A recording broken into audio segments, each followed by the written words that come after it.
suasananya dulu sana gimana sih? Jadi suasana di sana pada saat kita datang itu sempat ada penyambutan dari santri-santrinya, terus lagi ya welcome sekali di sana. Dan jujur aku sebenarnya nggak tahu kalau dibikin konten karena niat kita kan di sana berobat, jadi pas di sana juga ya sempat kaget tiba-tiba langsung ada kamera tanpa ngomong ini boleh nggak kita buat konten. Boleh diceritain nggak sih Kak, awal Kakak datang ke sana itu inisiatif Kakak sendiri kah atau mungkin ada dari Nah orang ini lain? banyak banget yang nanya sama kita dan kita baru jawab di sini. Jadi awal mulanya aku ini sempat ada pecandu bensin masih kecil sekitar umur 8 tahun namanya Faiz. Mungkin udah banyak yang nonton juga. Kita udah berobat kemana-mana, ke psikolog anak, ke rumah sakit jiwa juga dan lain-lain. Nah akhirnya kita ada share konten di mana banyak yang komen sekitar 60% coba datang dong ke Blitar Bu Samsudin. Ya saya nggak tahu itu orang Suruhannya atau enggak, tapi yang jelas banyak yang komen seperti itu.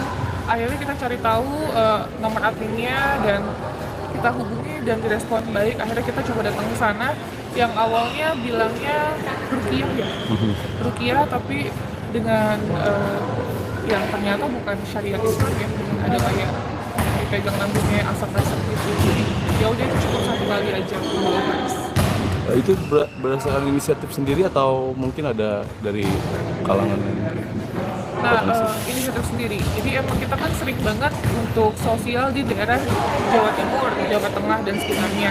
Jadi pada saat katanya ada pengobatan yang bagus di sana, katanya. Jadi pas kita datengin, ya inisiatif tersendiri. Dalam video yang diunggah Kakak ke YouTube itu kan konten Kakak ya, berarti kan ada apa? Rambutnya berasap itu ya anak. Iya, Namanya si Faiz ya. iya. Nah, itu reaksi Kakak gimana pas ngeliat rambutnya itu berasap? Kaget banget karena kita selama ini berobat ya sesuai dengan syariat Islam yaitu kayak ruqyah dan lain-lain gitu. Jadi ini baru pertama kali dalam hidup saya mengobati dengan cara seperti itu. Jadi ngambil baskom gitu, dia minta tolong santrinya, terus dipegang airnya, terus dipeganglah kepala Faiz itu sampai ketakutan sampai duduk di pangkuan saya, terus dipegang kepalanya digini-gini terus berhasil. Saya shock banget.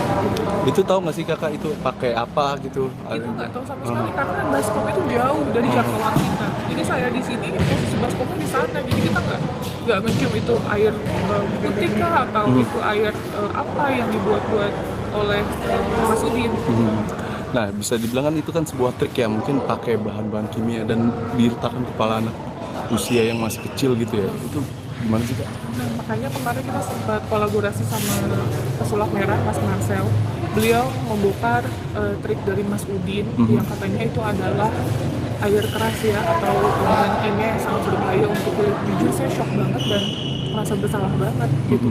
Nggak nyangka ternyata trik yang dipakai itu sangat berbahaya untuk tubuh manusia gitu. Jadi ya shock sih, shock banget. Dan juga itu kan istilah kata trik ya. Kalau sudah dibongkar sama Marcel segala macam gitu. Tanggapan Kakak sendiri merasa shock ketika saat itu ya. Berarti ya. Dan itu bayar maksudnya dalam pengobatan itu ada jumlah nominal yang dibayarkah atau gimana? Nah, untuk masalah pembayaran, jujur kita itu pada saat datang ke sana sebenarnya emang udah siap untuk melakukan pembayaran. Tapi sempat ada di video kita, tapi sempat kita cut, tapi matahari masih ada. Kita tuh mau bayar, terus dari pihak sana bilang nggak usah bayar, nggak apa-apa untuk Tanavi ini free kok, gratis. Kita ternyata tolong katanya gitu. Tapi kita dapat informasi dari warga sana, orang-orang sekitar sana, estimasi 10 sampai 15 juta. 10 sampai 15 Ya, juta. gitu. Jadi aku sudah menyiapkan uang sekitar segitu cash. Dan menolak untuk dibayar. Menolak untuk dibayar. Oke. Dengan tanggapannya Mbak Pratiwi sendiri mengenai pembongkaran trik dari Gus Samsudin dari Marcel itu gimana? Untuk pembongkaran trik yang aku selama ini juga udah lihat ya, ini sangat bagus sekali. Karena kenapa banyak banget pihak yang dirugikan ya dalam konotasi penipuan ya. Banyak orang yang tidak punya rela berkorban sampai puluhan jutaan rupiah untuk sembuh ya ke pengobatan itu, tapi ternyata ditipu dengan iming-iming akan sehat kembali, ini itu gitu. Yang buat saya sih sangat miris. Tapi hasil adiknya itu gimana Kak? Udah sembuh atau ada perubahan? Jadi pas pulang malamnya dia malah kejang. Jadi kalau dibilang ada perubahan nggak ada. Malah jadi terjadi kejang-kejang kayak gitu Kejang ya? ya. Mungkin karena dia stres, kecapean dan lain-lain. Karena kan dia juga jaraknya jauh ya. Itu dari mana? Dari Jakarta bela-belain? Dari Jakarta. Oh berarti Kakak dari Jakarta bela-belain ke sana? Pertamanya kita ke mana? Ke Diri dulu, baru ke Blitar. Gitu. Oh gitu. Oke, balik lagi ke Marcel di Selat Merah. Pernah cerita apa aja sih Kak Marcel sama Kakak tentang si Mas Udin ini? Dibuka semuanya sih. Dibuka Trik-triknya mulai dari krisnya, mulai dari air yang dipergunakan, ternyata air dengan bahan kimia yang sangat berbahaya untuk kulit. Terus semua trik-triknya yang dipakai oleh Mas Udin ya, termasuk kelapa, termasuk yang benda berbahaya yang dimasukin ke kambing, ke ayam, kayak gitu sih. Nah, di sini kan ada pro dan kontra terhadap perseteruan Marcel antar Marcel dan Mas Udin ya. Kira-kira Kakak lebih kemana sih? Mas Marcel jelas. Mas Marcel. Kalau dia kan mengedukasi orang supaya pintar, gitu. Supaya orang nggak datang ke dukun. Kalau emang sakit datangnya ke medis. Kalau emang medis tidak mendapatkan, ya mungkin ada penyakit langka dan lain-lain. Tapi aku sih di sini sangat mendukung sekali, khususnya perdukunan. Nah, di sini kan bisa dibilang Mbak Pratiwi ini kan sebagai korban ya. Kira-kira ada langkah nggak sih buat si Mas Udin ini? Oh, kalau langkah sih sebenarnya harus kan ya emang udah terjadi untuk menjadi pelajaran dan pengalaman kita semua gitu. Kalau untuk langkah sih sepertinya nggak ada, tapi semoga Mas Udin sih bisa nonton tayangan ini dan melihat saya sebagai korban yang pernah ikut terjerumus dalam janji-janji manisnya beliau gitu, untuk stop sih dan mengakui semuanya kalau sudah banyak menipu orang dengan puluhan juta rupiah. Itu sih yang sangat disayangkan. Karena aku boleh sedikit cerita, ada kita menangani kasus anak sakit juga, tumor di bagian mulut, sudah meninggal, almarhum Faza, itu di Tegal. Saya waktu itu datangnya memberikan bantuan dan ternyata anak itu melihat konten saya dan tertarik untuk datang ke Mas Udin ke Blitar. Terus akhirnya saya udah bilang jangan Bu, jangan. Saya masih ada buktinya kok chatting. Saya udah bilang jangan. Si ibunya masih kekeh karena anaknya nangis-nangis meraung-meraung untuk datang ke Mas Udin. Pas datang ke sana, beliau kecapean, gak lama ya beliau meninggal. Daratnya dari Tegal ke Blitar gitu. Yes. Oh, berarti Udah ditangani sama Mas Udin? Udah ditangani sama Mas Udin. Itu ditangani sama Mas Udin. Terus ibunya juga laporan sama saya pada saat udah nyampe sana. Saya bilang, ibu kok masih datang ke sana? Dia bilang gak usah. Terus ibunya mau memberikan statement bahwa kayak anaknya nangis-nangis Mbak Nafisa, terus gimana gitu. Kami juga kita ikhtiar. Saya udah bilang ya Bu jangan. Saya udah bilang gitu, tapi terserah ibu. Gitu. Terus gak lama anaknya kecapean kan, maaf sekali dagingnya udah ada di mulut, jadi nafasnya udah sangat terganggu dengan kondisi fisik yang sangat jauh, tapi ya udah ketentuan Allah. Kan dengan adanya saya membuat video yang saya berharap itu adalah pengobatan yang tepat, tapi ternyata tidak salah. balik lagi ke biaya pengobatan, kan ada istilah tadi kata Mbak Pratiwi juga kan ada istilah misalnya tuker aja buat promosiin kontennya dia dan ada istilah-istilah santet atau segala macam. Boleh ceritain Mbak? Dikasih kebetulan asisten saya Nadia. Nah akhirnya saya kasih lah nomor telepon saya pribadi, masuk ya fotonya.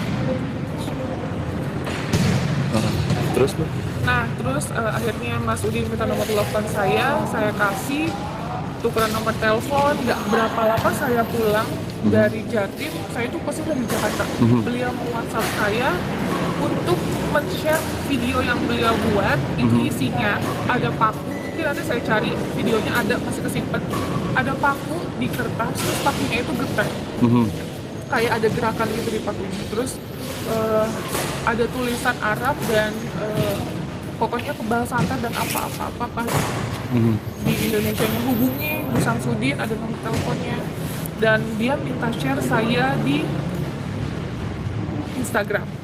Dan saya tidak mau melakukannya karena saya menghargai beliau. Waktu itu saya cuma bilang iya, tapi saya tidak mau share. dan dari situ mungkin beliau juga kecewa. Terus kita stop komunikasi. Beliau juga menanyakan sama asisten saya, kapan datang ke sini lagi, kapan datang ke sini lagi. Kita pengobatan ke daerah Blitar, putar gitu, maksudnya masuk ke YouTube saya ya. Dengan ada misalnya ada bergening apa sih di hal itu gitu, misalnya di Mbak ya, bisa ada kan Mbak kan terkenal dengan membantu orang-orang yang susah dan segala macam. Itu di si Mas Udin ini ada bergening apa gitu? Kalau beliau mengajaknya ke orang yang sakit sama ODGJ ya. ODGJ waktu itu dipasung ya di kayak kandang di kerangkeng gitu. Itu yang pertama. Yang kedua ada nenek di Blitar, saya masih ingat banget, maaf sekali neneknya mukanya rusak gitu. Jadi bagian mata sama hidung tuh ditutupi gitu. Nah beliau ngajakin kita ke situ untuk kolaborasi di YouTube. Dan tanggapan Mbak sendiri, respon Mbak sendiri gimana sih? Saya ngerasa udah cukup sih, karena pertama dengan melihat pengobatannya seperti itu, saya udah gak nyaman. Jadi cuma saya kasih cukup sekali dan cukup tahu seperti itu.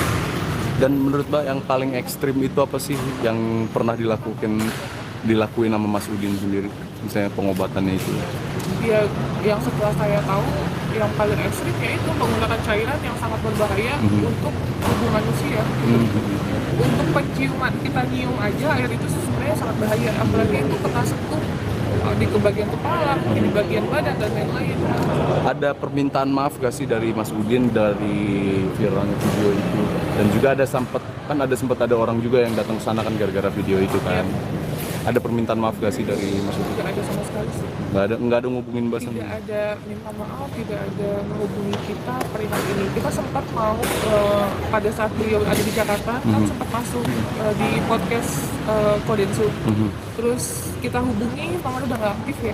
Kita hubungi istrinya, kita hubungi adminnya semua untuk meminta penjelasan dan klarifikasi.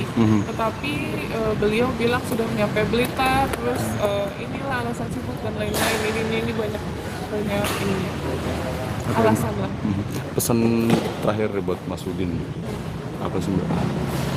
Pesan saya sih udah stop untuk mengelabui atau menipu banyak orang ya, karena kita hidup di dunia cuma sementara, uangnya juga nggak akan berkah, apalagi dengan cara menipu orang-orang yang tidak mampu.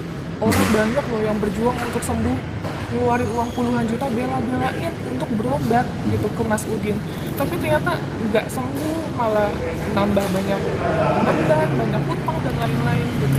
Nggak semuanya orang kaya yang berobat di Mas Udin. Jadi kalau saya sangat kecewanya yaitu banyak orang yang berkorban dalam segi materi, waktu dan lain-lain untuk ke dia yang katanya bisa sembuh, ternyata itu adalah trik dan nipu. Terima kasih Mbak.